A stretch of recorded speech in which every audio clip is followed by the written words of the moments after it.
The biggest thing that I did that I had the luxury of doing was to basically put blinders on and focus on myself and being a better version of myself, being my business being a better version of itself today than it was yesterday.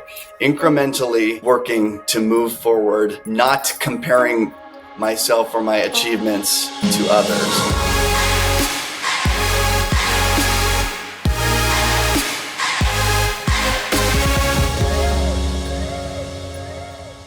Hey all, welcome back to another episode of the Second Society podcast. Today I sit down with world-renowned photographer Erich McVey.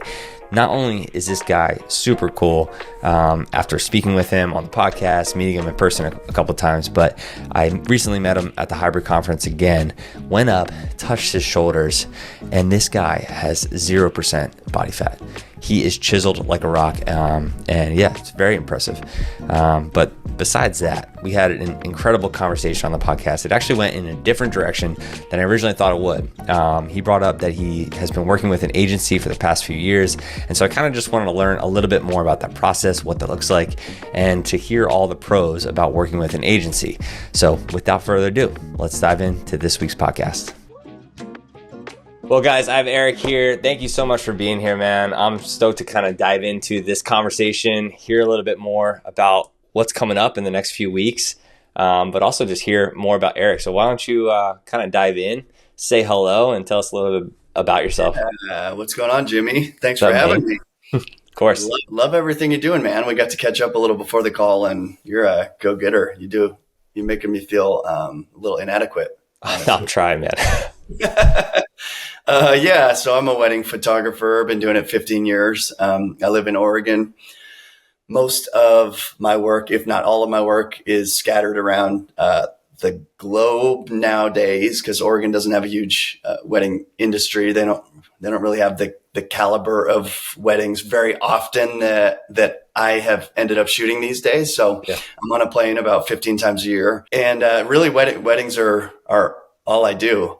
And like I said, I've been doing it 15 years. A lot of people have been doing it as long as I have, are feeling it a little bit, feeling a little burnout, looking towards the finish line. But I feel like something I've been good at is managing to balance work and life and put a lot of things that were on my plate over the last few years on other people's plates, ask for good help. And that's really helped me get a work-life balance that I appreciate a lot. So I still get to spend a lot of time with family and hobbies, and every time I go out and shoot, I'm like actually excited to go out and shoot. I'm in the middle of a 4 months off of shooting weddings, and I will not look at a camera. I will pick up a camera.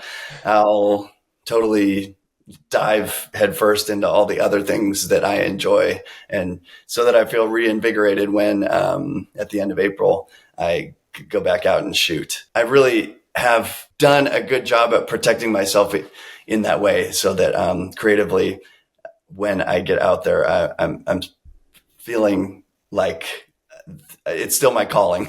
Yeah. I'm not ready to move. I'm 39 almost right now. I'm not ready to move on to that next part of my life, despite having done this for a few years. Is that something that you feel like you've continued to set up year after year, where you're taking 4 months off and being like a good steward with those 4 months? No, I don't block those dates out by any means, but if I've got them, I will lean into them. And because I have brought on really good help for parts of the business, like having an agent, for instance, a booking agent that handles bookings and contracts and invoices and relationships, all those things, I can really actually step back, and most days in that off season not have to even step up to the computer. Oh man, I really want to kind of dive into what that looks like. You know, you've been in it for 15 years. You've been published in almost every publishing, out there. What does that look like? I feel like you've kind of hit, several different levels in your career to where you're at now. And then we can maybe dive into how you've kind of offset that to other people, delegated a lot of your business off to others. Yeah. I think that I was successful in the first place. First, because I have a smart wife who we built the business together, and she was the brains of the operation. so I could kind of sit back and be a little delicate flower of an artist. And she could Did you do find that. her on Upwork? Was that what? Exactly. We met on my first photography job, actually. Oh, Her what? background in PR and marketing. That's awesome. For those first like 10 years working alongside her, we were not afraid to work hard. The last 5, my goal has been to take the foot off the gas pedal a little bit, at least in terms of the workload. But for those first 10, I did not shy away from the hard work, working 60, 80 hours a week and looking for different types of projects that, or second revenue stream sources, staying hungry for sure during that time. So it didn't start out this way, but it's the evolution of the career and the business that has brought me here. And that's why like I kind of open up talking about that. It's like, it's really the biggest thing for me is that work-life balance, and something that I'm not only proud of, but want to espouse to others of how important that is, and and to be looking for those solutions, because not because I think I did it so well actually, but because I didn't do it that well. I think I was late to the party. I could have been a few years earlier working on those solutions to bring other people on to execute different parts of my business much earlier than I did. And so it actually left me a few years behind where I probably should have been. So like I have an editor now and an album designer and an agent and a retoucher, and I'm sure I'm missing something. My wife also helps with a lot of stuff like social media, which I'm just blessed and highly favored for. That's not something everybody gets. It's finally created that work-life balance that I've been looking for. And I've even though I'm bringing in more revenue by far than I ever have been, and than I was a few years ago, and taking more home, I'm working much, much less. And I think, the thing that I wanted to just mention is I feel like something like pride probably got in my way, or an inflated sense of whatever I was doing. I felt like it wasn't replaceable, right? It was like someone else, not in a conceited way, but it just didn't, it felt like I needed to be doing these things. And if I wasn't, it was going to be done worse.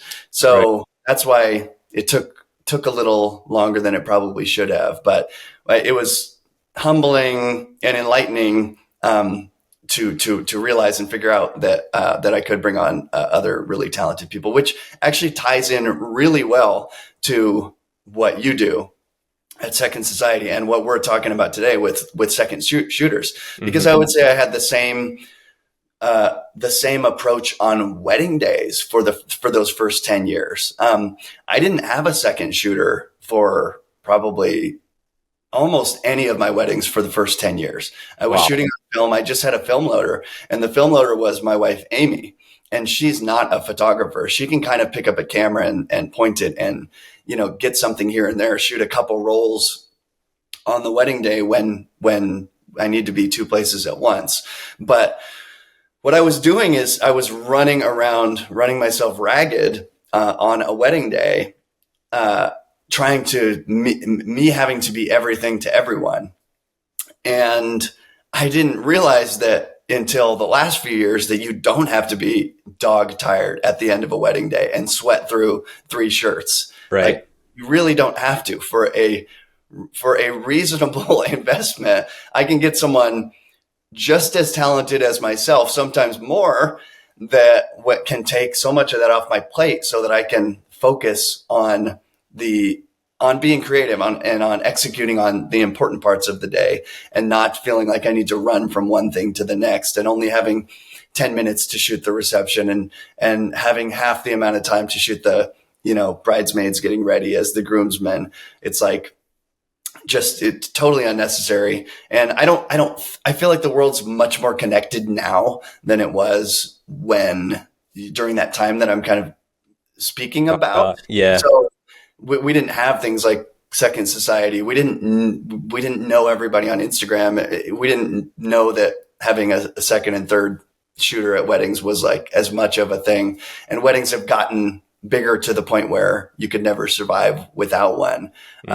So it is different times, but I think it's still worth mentioning. Anything you can speak to as far as, it sounds like you've kind of built your small, team that you stick with for most of the parts. And these are really talented photographers. Like, I want to learn, like, what does it look like to kind of have them on? What vision are you bringing to them to be like, hey, I need you for this date, super far out in advance. I need you to fly out, by the way, and it's going to be the entire weekend. Like, how do you keep second shooters at that caliber with you?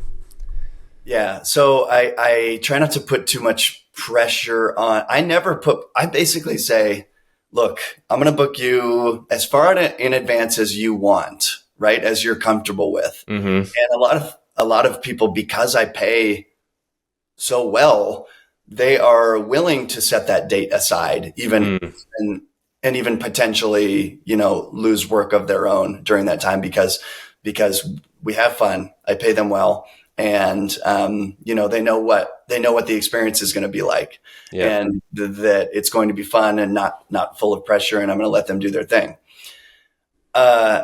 So what I do is I really have just a handful of go-to people that I start with each year for second shooting that I'm going to approach. So basically, I'm going to send my full wedding schedule to one of my friends and say, pick your dates. And then I'm going to have them pick their dates. And I'm going to send it to another friend, have them pick their dates. And then mixed in with that, if I see an event based on the region and the style of the event that I feel like is going to be a really good fit for someone, I'll reach out to them specifically about that event. But to jump back, if someone, I want them first and foremost to succeed in their own business. Like if they get an opportunity that comes up later, within reason, within a couple months, of our date, I without any ill feelings, want them to take that event, and I will replace them and figure it out.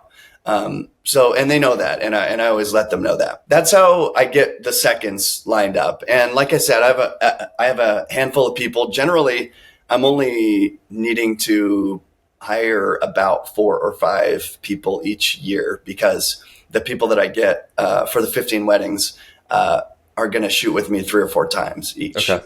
2, 3, 4 times each. Cool. Now, there are exceptions to that when people either aren't available, or my people aren't available, or it's in a place where it would be kind of ridiculously expensive to bring them out, and I don't feel like I need a heavy hitter. Not necessarily a heavy hitter, but someone who I jive with, like I do with the people who I've worked with a bunch. Then I can try someone new, closer to the area, who's available, and that's how I end up kind of trying out new people. Also, with when an event requires a 3rd shooter or even a 4th, that's when I'm going to ask somebody new a lot of the time, and I actually pay them the same as I pay second shooters most of the time. And if the experience is great, and if they're in a place where I can afford travel cost to sort of bring them to the different places where I shoot weddings the following year, then they're going to be somebody who I can kind of add to that roster and continue to approach. How are you kind of like approaching your packages or pricing with these like big destinations, and know that you have to bring on a 2nd or a 3rd? Like, how are you kind of gauging that? And then how are you bringing that to the client? The way I gauge whether I'm going to need a 3rd shooter is generally by the guest count. Okay. If we're below 200, I generally feel okay just having 2 of us. And especially because I get such good people who I can rely on, who I have a lot of history with. I feel good about that. I would say, if I've got 15 weddings this year, only a few of them have a 3rd shooter. I try not to add that when I don't need it. I realize that there are good things and bad things, right? Of course, it's really nice to be able to have 3 great people and not have to be, like we talked about, running around as much on the wedding day. However, it's a lot more post-production. Often a third shooter is redundant, and it's my job to kind of tell the planner and couple what is going to be a redundant investment, right? I don't need them paying $5,000 additional for a third shooter fee and their travel fees to add 100 photos on the wedding day. Right. That's probably not a good estimate, but whatever. So they're looking to me a lot of the time to tell them what I need for a team. It generally is by the number of guests. To answer your other question, just how I'm pricing that out, my agent is very good at that stuff.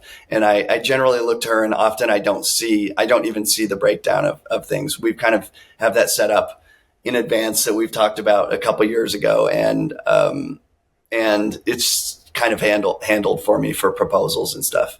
This is so interesting. She's looking at travel costs.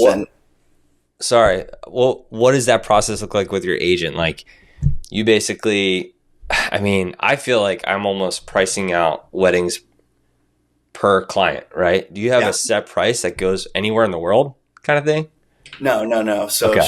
She works out those numbers. I have a base package, and then everything builds off of that. So my base package is 2 hours on a 2-hour welcome event, and then a 10-hour on the wedding day. And then travel is broken out separately, and that's done based on where the wedding's taking place, and that's done custom based on each event is done custom based on the location. Can even vary within a city sometimes, whether we have to stay on site or we're in an expensive area, et cetera. I have a rate to add, say, a third shooter, and then my agent is also going to look at what the additional travel cost is going to be for that third shooter and break that down. And then we go back and forth she'll say, what are you going to need for hotels for this many days? And we'll confer on that stuff and come to a number for the travel cost. So it's a package plus travel costs. And then things like a third shooter are going to be another line item there. Okay. So when you have an inquiry come in, basically you don't even look at it. You just kind of let the agent deal with it. So an inquiry comes in. If it comes to me, many of them come to her. Much of the time, I will just get an email linking me with the couple or planner and saying that they booked and introducing me to them. And I'm not a part of the process at all. She speaks for me. We're a business partnership. We have worked for years together, building my, pricing guide and portfolio. She knows my voice. She knows how to answer certain questions. But that's only part of the time when I'm getting an email like that. Much of the time, I'm either the inquiry is coming to me, either through a planner or a couple. I am saying, thank you so much. I'm checking out where the wedding's taking place, adding some personal touches. And then I am CCing my agent who then provides pricing and galleries and such. Okay. And then from there, from either of those routes, I'll often, whether it came through me or came through her, I'll often be looped in for a call with the client. So some sort of interview. So I am still very much there for anything personal, anything logistically that requires my input, anything personal like interviews with the client or lining up timelines with the planner or engagement shoots with the client. She is there to do, quote unquote, the kind of boring financial stuff and proposals and contracts, the things that she can take off my plate and knows how I would it's kind of binary stuff. It's analytical stuff. Yeah. It's not things, but she's also has an amazing personal human touch and has incredible relationships with planners and is very dynamic in terms of reading all the different nuanced situations. So just a really good partnership that like those are kind of three examples that then little situations branch out from those, and it still is nuanced, but the vast majority of the time it's pretty straightforward and simple. It sounds like almost like a song and dance, and you found the perfect person that works well with you. It's like you can't let them go, basically. Because I don't even know where you would find somebody like this. Yeah. So my agent represents 10 photographers and videographers, and it's been around for about 10 years, Wedding Artists Collective. So people like Norman and Blake and Sam Blake and Danny Toscano and Heather Waraxa and Kana and Max Catrone are all with the They're all in the same agency. Yeah. And I'm one of the newer people, actually. And we've been working together for a few years. Awesome, man. So like, I'm a photographer. I've been in the business for 6 years right now. I see you. You are what I want to be. Somebody who has an agent, somebody who has a personal editor. What's some advice that maybe you can kind of speak into about like things that you've done where you're like, oh, I did that and I got to here. I got to that next level. Like, what are maybe like a couple of tangible things that we can, try to achieve within the next few years as we start approaching the 10-year mark and 15-year mark like you have? The biggest thing that I did, that I had the luxury of doing because of when I came up in the industry, which was 15 years ago, was to basically put blinders on and focus on myself and being a better version of myself, being my business being a better version of itself today than it was yesterday, incrementally working to move forward, not comparing myself or my achievements to others. Like I said, much easier 15 years ago than it is today. It almost is like, it's almost rude to even tell people to try to do that, right? Because of Instagram and the way everything's connected, it is very hard to ignore what others are doing and not. Basically, I didn't even have the option of trying to skip steps. Like 3 years into my business, I would not have seen people shooting weddings in Italy and thinking, I want to be there. I want those photos. I'm envious of that. All I had to compare myself to was myself. And if I could book 12 weddings instead of 8 1 year to the next, then that was an achievement. If I was charging $500 more that next year, that was an achievement. If I had 30 senior photos instead of 20, that was an achievement. Or if I got a California wedding and all I had shot before was Oregon, that was moving forward, right? So as much as we can try to focus on ourselves. I also, mistakes I made were I would look at an Elizabeth Messina or a Jose Villa, like a feature on Style Me Pretty. And then I would go do a shoot, say with a model in front of a backdrop, like shooting some dress designer. And I would sit and I would look at my photos and I would look at their photos and I would try to kind of match those colors or whatever. Of course, they did not match, not even close, right? Because there are so many factors that go into creating an image that you could almost never recreate what another photographer's doing. I mean, so many factors, from the lab and the way you rate the film to the way you're metering to your lighting, to what film you're choosing, to what camera and lens you're choosing, all of those things, to your actual just unique perspective.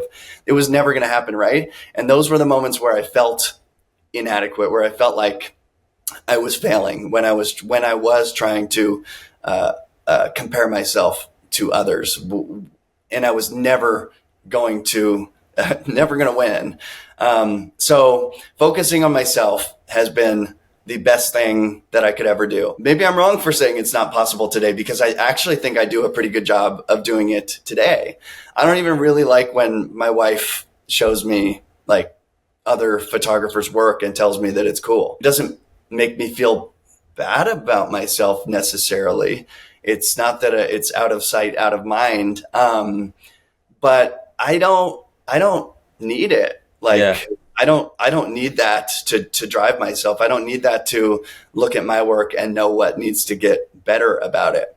Now, there's a time and a place for it. A lot of times in my career, when she has done that, it has led me to push myself in different ways or try different things that I ended up loving and expanded my horizons and creativity. So not a hard and fast rule, but I think something that's worth mentioning. Let's talk second shooters. I think that people tend to want to cut corners when it comes to cost with second shooters. And I don't know, you're going to be the expert on this, but I know from my personal experience that investing heavily in talent and trusting people, not micromanaging people, but trusting them to do their thing, bringing on people for a reason because they're good, and then trusting them to do their thing, investing in them so that they want to come back and keep working with me.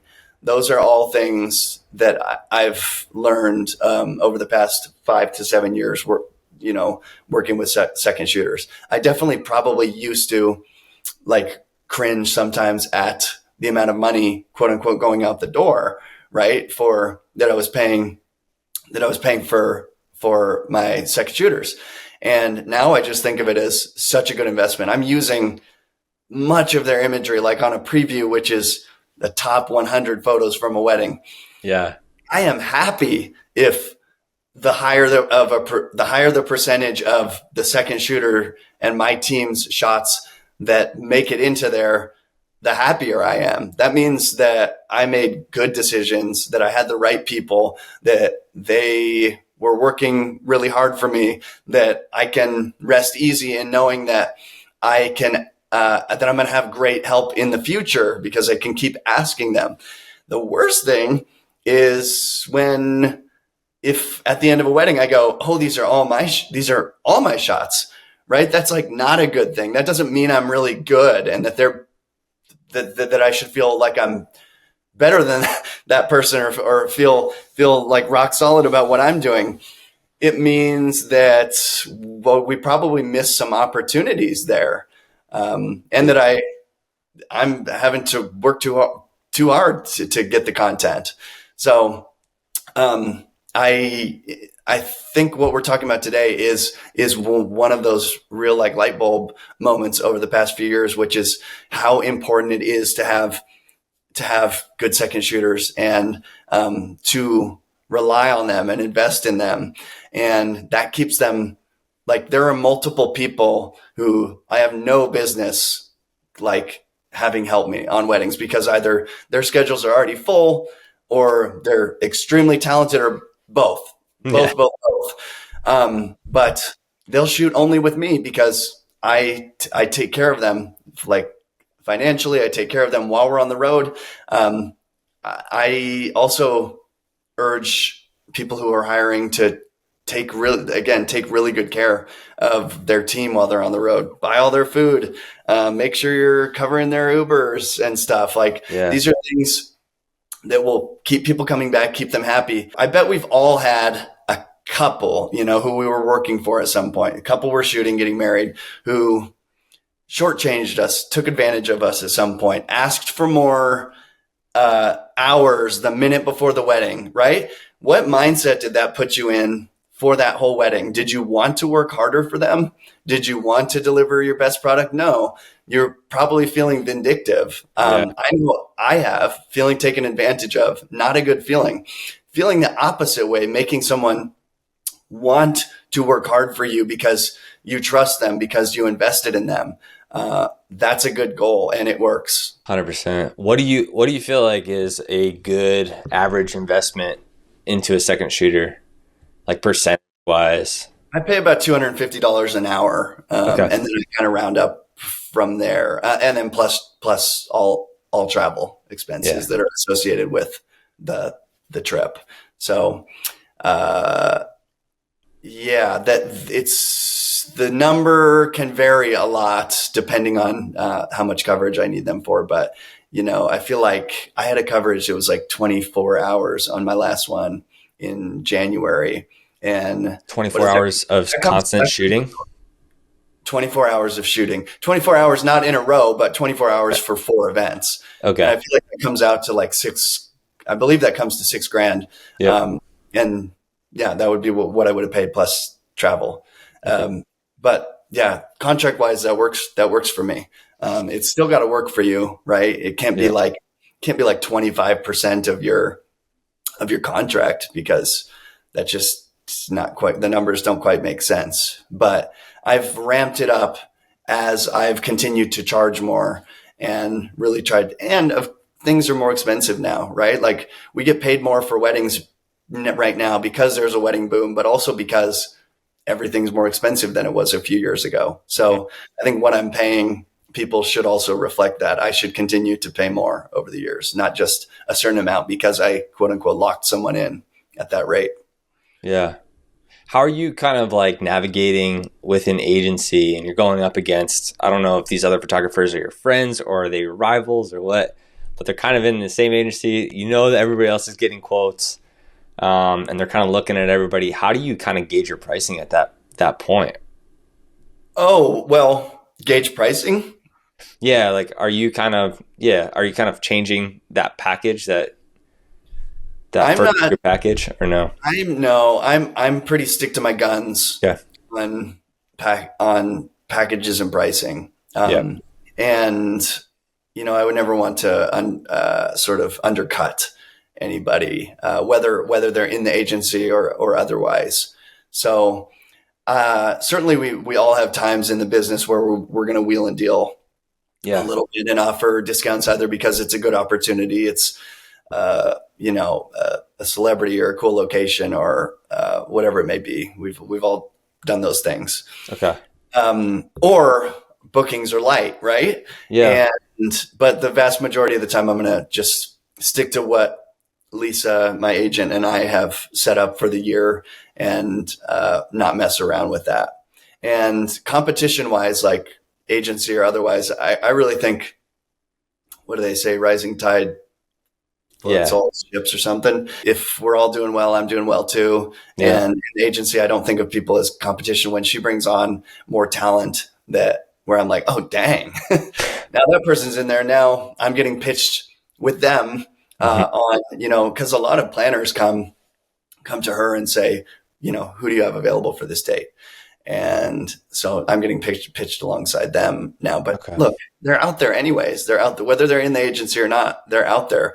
I would rather like we as a group look legit, and that way more planners, more couples are going to come to the agency in the first place, and there's going to be more work to go around. Yeah, that's awesome. Like, how do you even get into this game of agency? Like, what's kind of been that strategic plan? The genesis for me was I happened to just see, I'm not on Instagram much, but I happened to see the Wedding Artist Co. popping up a bunch on like these Vogue features. And I saw that I saw Norman and Blake popping up a bunch.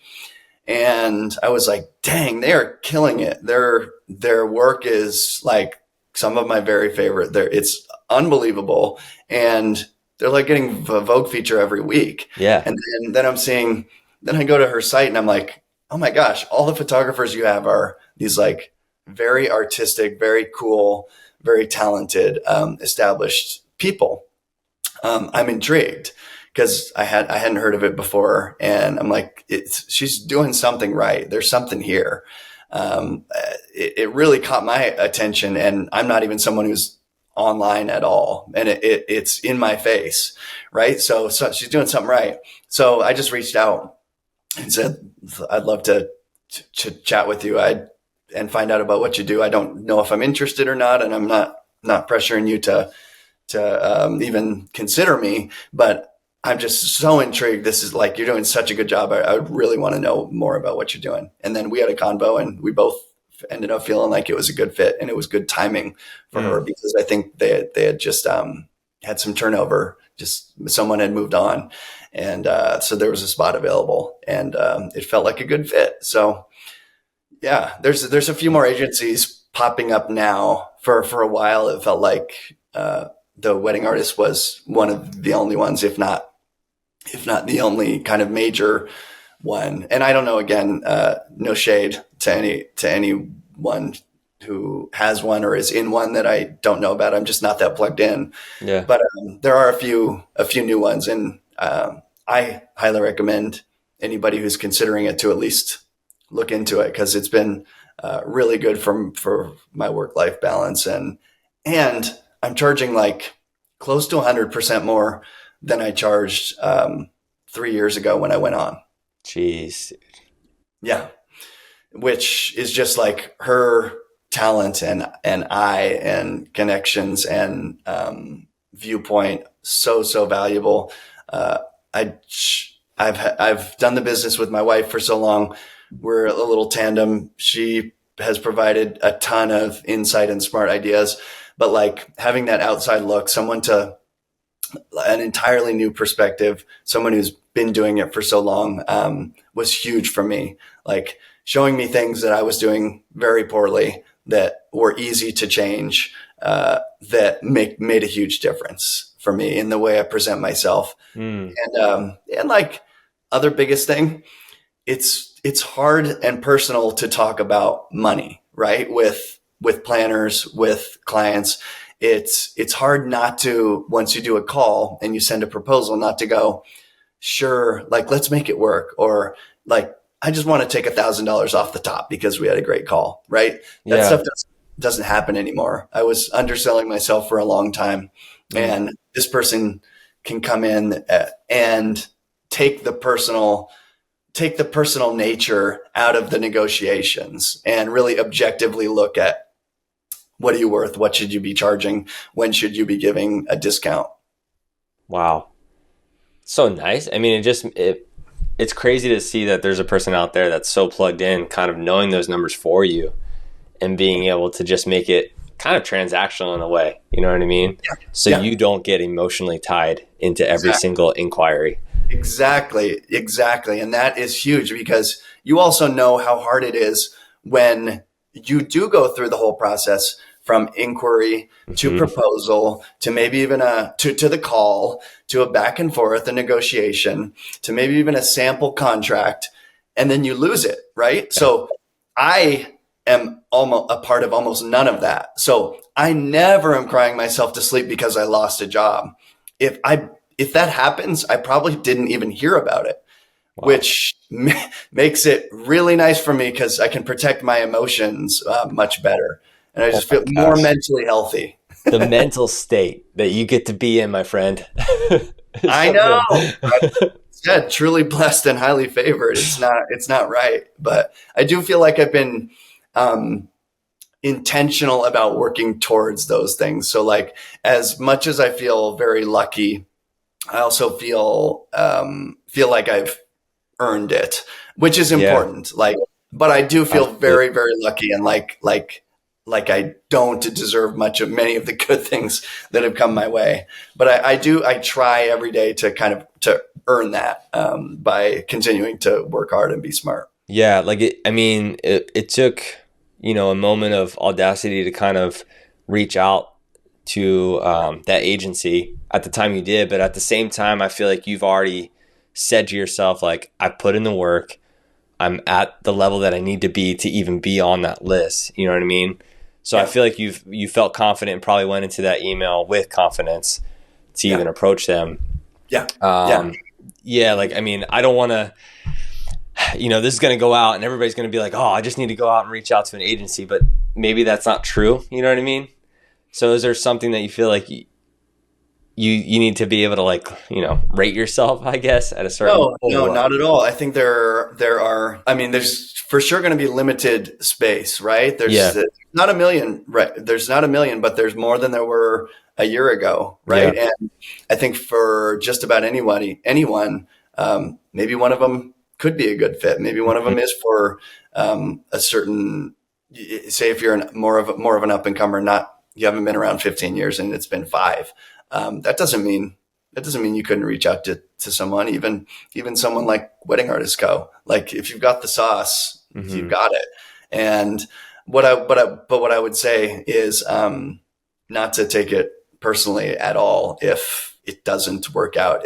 It really, I don't think it comes to, there are so many factors, much like when we talk about if we booked that wedding or not. There are so many things that were outside of our control. Yeah. Which is why I think we should never take it personally. It's not always the case that we were inadequate or could have done something more. There are things going on behind the scenes. People offer discounts that we don't know about, and then they lie about it often, and then you hear about it. People have relationships with wedding planners, and the planner is pumping their name more than yours because they want to go hang out with that person because they're closer, or because whatever, they have more of a history, or they got them a Louis Vuitton bag. Like, they're not saying this is the why this is always happening all the time. What I'm saying is not to feel like when you do lose that job, or if you get turned down by the agency, that you have to flip everything on its head. Like, it doesn't mean you're doing anything wrong, or that your pricing needs to go out the window, or you need to change everything about yourself. Right. Sometimes it's just you hit a streak, you hit a bad streak. Sometimes, I think sometimes couples even choose based on gender.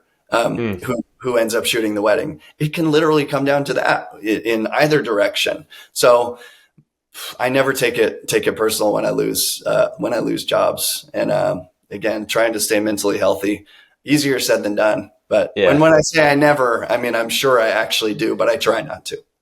Well, so good, man. It seems like you're positioning yourself in a really good space. As we kind of close out, I really want to hear, what you're excited about, what you're coming down here to speak on at the hybrid conference coming up. Just give us a taster of what to expect. Yeah. So my main stage thing is just a Q&A with Ben Finch, who is the best. And so I'm sure we'll have fun, and it's kind of an ask me anything, as I'm sure you've found today. Like, I don't have a filter. Like, there's nothing, I don't try to keep anything a secret. So we'll be doing that, and then I'll be around, hopefully just at the conference a lot. I'm launching some new presets with Good Light. We did some a few years ago that have been fantastic, that I love, that a ton of people have bought, and we have a totally updated one with my new style and what I've honed in on over the past few years, that I'm really excited about, because I am really loving the look of my work over the past couple of years and where I've got to, especially in the past few months. And so new pack based on that stuff. So I'm going to be hanging out at their booth, and I think they're doing even live edits and stuff. And then I have a masterclass, or a couple of them.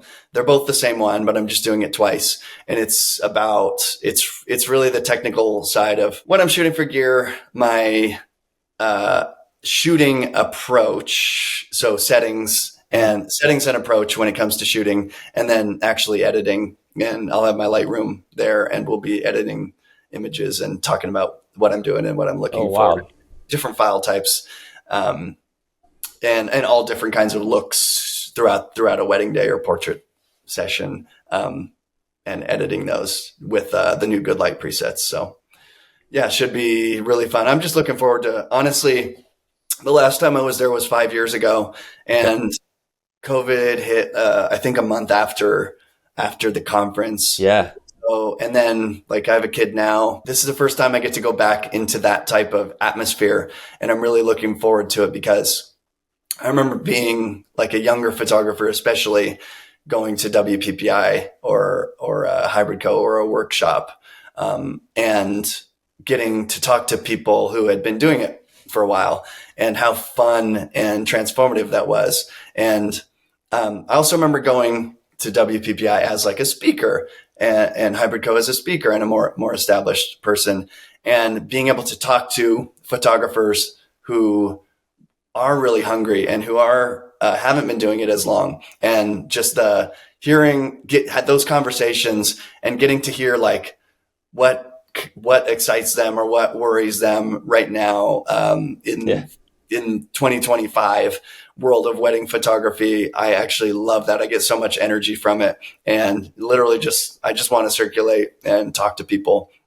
and meet people, and see some old friends as well. So those are the things I'm looking forward to. Man, I'm excited. Yeah, I love how many things you're doing while you're there, and main big sponsor too. Yeah, it's gonna be good, man.